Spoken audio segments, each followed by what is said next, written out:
മോനെ, നമ്മളെ ഇളയവൻ എന്തോ പറ്റിയിട്ടുണ്ട്. Yes, he's in depression. അതും ഫൈനൽ സ്റ്റേജിൽ നിന്ന് കലോത്സവം സ്റ്റേജ് വരെ എത്തിയിരിക്കുകയാണ്.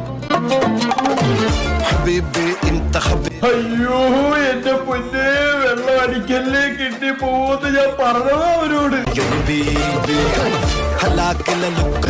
അച്ഛാ, ആത്മഹത്യക്ക് ശ്രമിക്കുമെന്ന്. Beach side suicide. ആ സൂയിസൈഡ് നിൽക്കുന്ന കണ്ട് ഞാൻ ഇങ്ങോട്ട് വരാൻ നേരം അതുകൊണ്ട് കുട്ടിച്ചാത്ത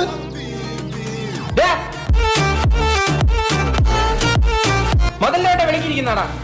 ഒന്നാമത് കുഞ്ഞിന്റെ സമ്മതം തെറ്റിയിരിക്കുക. മോനെ തിരിഞ്ഞിടാ. വയനാട്ടിൽ കണ്ടാലും